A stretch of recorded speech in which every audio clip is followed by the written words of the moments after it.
Kamusta kayo mga kaambyang? May bagong kwento ako para sa inyo. Pero bago ako magsimula ay nais kong humiling na huwag kalimutang isubscribe ang aking channel pagkatapos niyong panoorin ang video na ito. Maraming salamat! Paubos na ang stock na kahoy ni Amboy sa kanilang bahay, kaya nagdesisyon siyang magpunta sa kakahuyan kasama ang kapatid na si Ada upang manguha ng mga nahulog na sanga ng kahoy na pwede nilang ipanggatong. Lingid sa kaalaman ni Amboy at Ada ay may isang naligaw na aswang sa kagubatan na naghahanap naman ng ligaw na hayop o tao na magsisilbi nitong pagkain. Ano ang mangyayari kay Amboy at Ada sa kagubatan? Narito ang kwento. Bakit ka ba sunod na sunod sa akin, aso? Asan ba ang amo mo? Alam ko na. Nagugutom ka, no?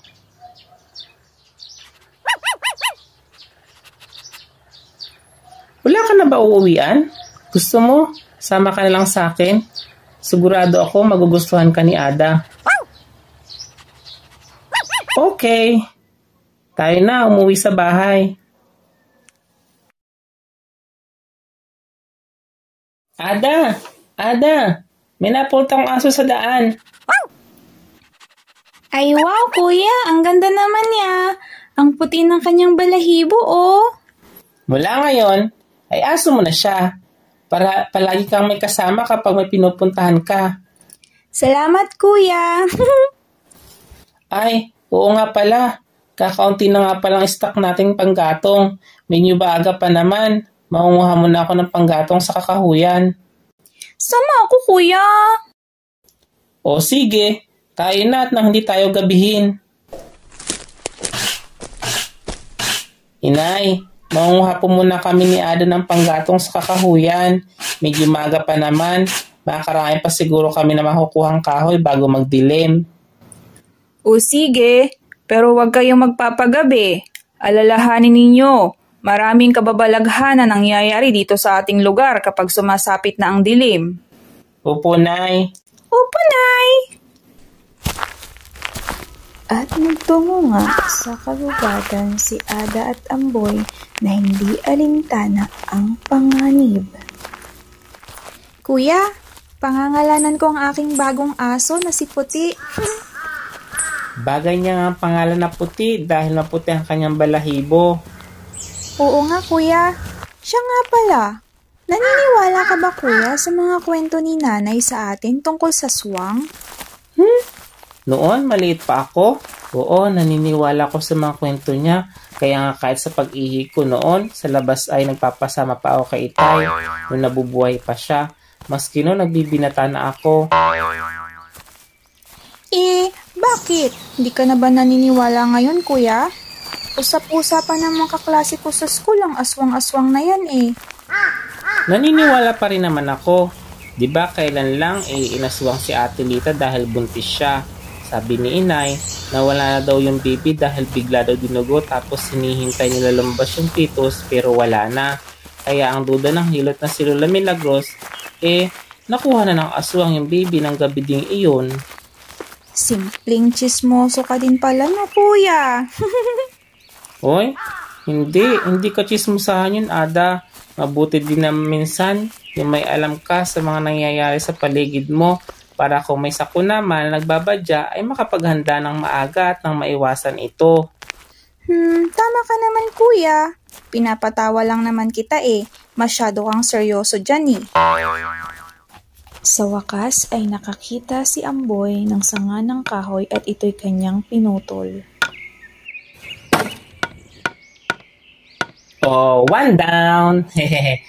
Tayo pa sa banda doon para mas makarami pa tayo. Sige, kuya, tara. Puti, dyan ka lang sa likod namin ha. Huwag kang hihiwalay sa amin.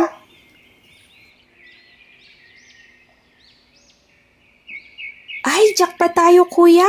Hindi na natin kailangan ikutin itong gubat para makarami tayo ng panggatong. Kaya nga At saka, malayo na tayo sa bungad ng kakahuyan, Ada.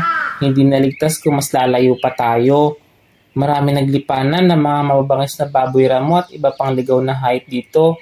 May nababalita pang gumagala na aswang.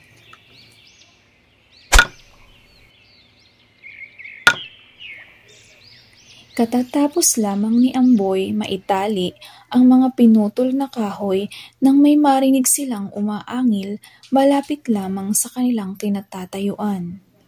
Angil ito ng isang gutom na malaking baboy ramo. Nakaramdam sila ng labis na pagkabahala at pagkasindak. Yay! Ano yun, kuya? Ada, dito ka lang sa likod ko. Kahit anong mangyari, huwag na huwag kang hihiwalay sa akin. Baka isa yung malaking baboy ramo na naghahanap ng kanyang pagkain. Oo, kuya. Dito lang ako sa likod mo.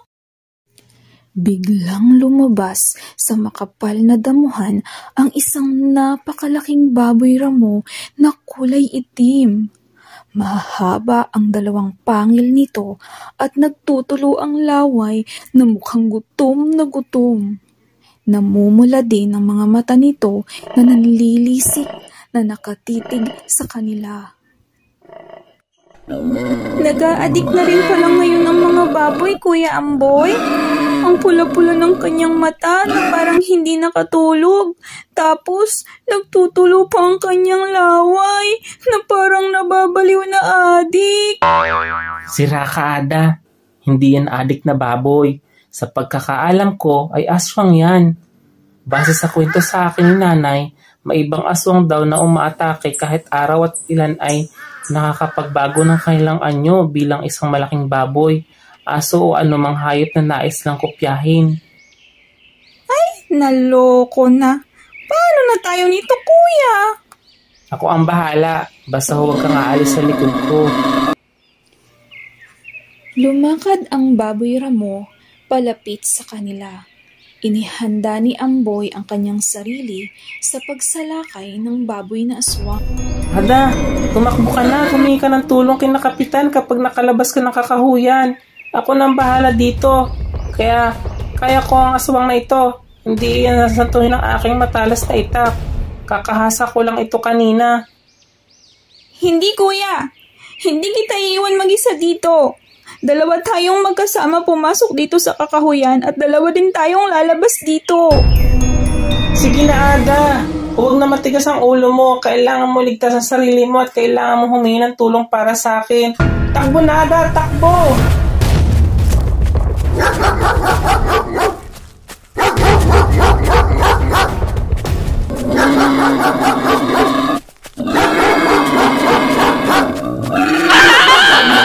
Hindi ang isang tulad mo lang na pangit ang tatapos sa akin. Ito ang sayo.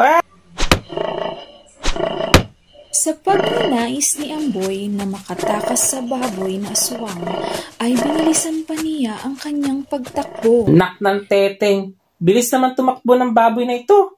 Hindi ba naman ako palabas takbuhan? Ngunit, biglang natalapid si Amboy sa nakausling sanga ng kahoy sa lupa at bumagsak ito ng malakas. Aray! Ang sakit! Tulong! Tulungan niyo ako!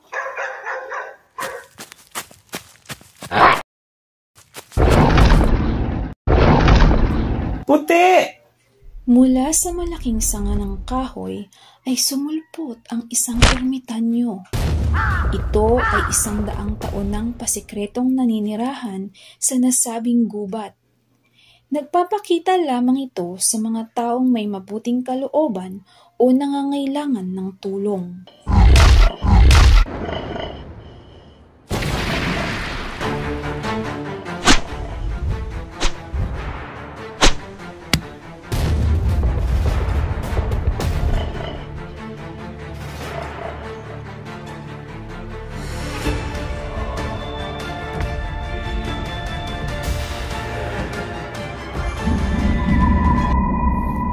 Maraming salamat po sa pagliligtas mo sa akin, Lolo. Napakagaling niyo po makipaglaban. Sino po kayo at taga saan po kayo? Ngayon ko lang po kita nakita. Mukhang hindi po kayo taga rito, ah.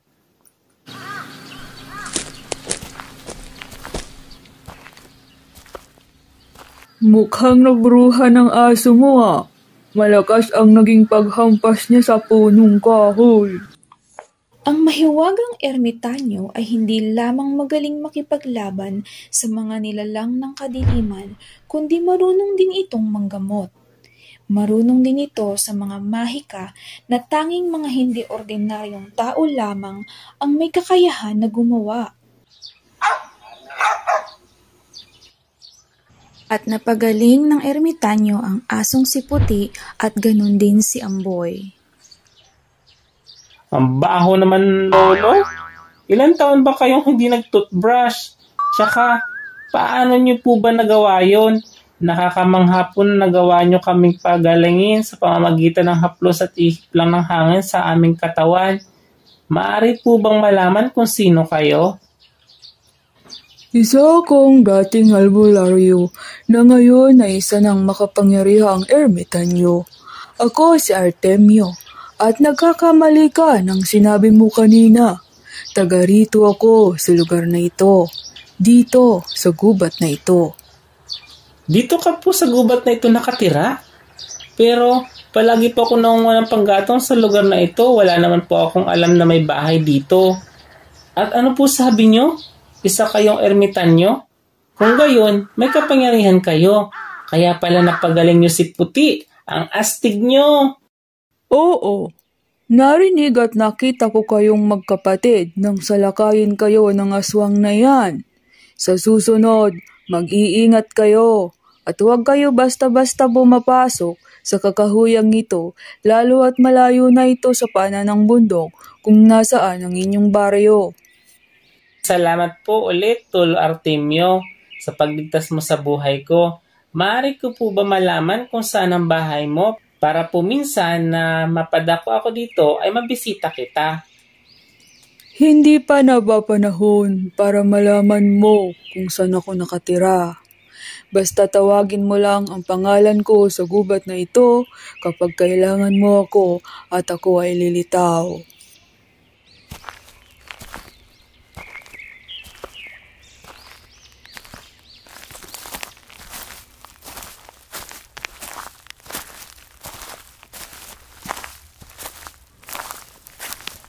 Amboy! Ayos ka lang! Nasaan ang aswang? Sabi ng kapatid mo, sinalakay daw kayo ng aswang na nagkatawang baboy ramo habang nangangahoy kayo dito. Asan ang aswang? Ayun po, Kap.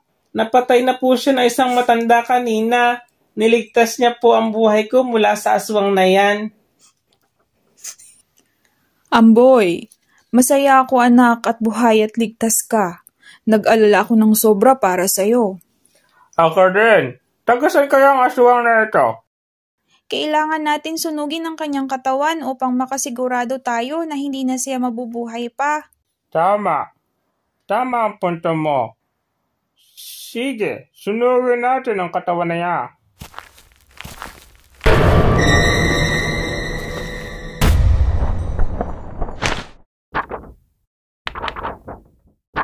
Yaman din lang na nasusunog na siya ay pwede na siguro tayong umuwi. Mahirap na. Baka may mga kasama iyan at salakayin na naman tayo dito. Tama ka dyan, Belen. Sige, tayo na mga kasama.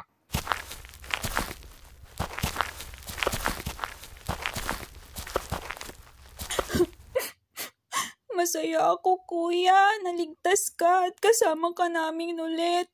Akala ko, hindi na kita maabutang buhay sa kakahuyan.